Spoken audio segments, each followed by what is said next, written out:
Hello friend, Radhe Radhe, जय श्री कृष्णा। मैं रूपम गायिका आप सबका अपने लाइव चैनल में स्वागत करती हूँ। आप लोग को बहुत ही प्यारा ज़बरदस्त अवसानी माई का गीत सुनाने जा रही हूँ। कैसा लगा कमेंट बॉक्स में ज़रूर बताइएगा। बेहफे के दिनवा में कवन गुना हो मैया गईलू लो भाई। बेहफे के दिनवा में कवन गुना हो मैया गईलू लो भाई। सुख सोमार मके मनहु न भावे, सुख सोमार मके मनहु न भावे। बेहफे के दिनवा में कवन गुना हो मैया गईलू लो भाई। बेहफे के दिनवा में कवन गुना हो देवी गईलू लो भाई। छोटी सी कन्या माँ के मन हो ना भावे, छोटी सी कन्या माँ के मन हो ना भावे। बड़ी सोहागिन लो भाई गई हो मैया गई लो भाई।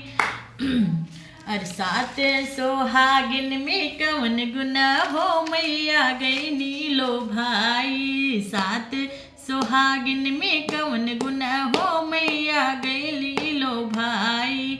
बेहफे के दिनवा में कवन गुना हो मैया गई लीलो भाई। पूड़ी मिठाई माँ के मन हो ना भावे, पूड़ी मिठाई माँ के मन हो ना भावे। लाई गुड़ चनवा में कवन गुना हो देवी गईलू लो भाई। लाई गुड़ चनवा में कवन गुना हो देवी गईलू लो भाई। गईलू लो भाई देवी गईली लो भाई, गईली लो भाई मैया गईली लो भाई। लाई गुड़ चनवा में कवन गुना हो देवी गईली लो भाई। बेहफे के दिनवा में कवन गुना हो मैया गईली लो भाई। नारियल चुदरी माँ के मन हो ना भावे, नारियल चुदरी माँ के मन हो ना भावे।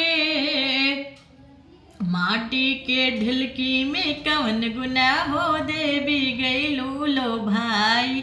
गैया के गोबरा में कवन गुना हो मैया गईलू लो भाई।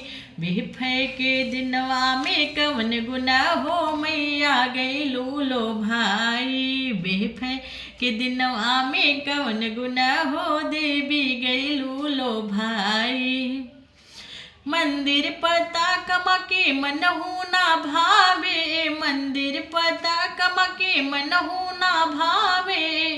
आंगन विद्या पे कवन गुना हो देवी गईलू लो भाई। आंगन की विद्या पे कवन गुना हो मैया गईलू लो भाई।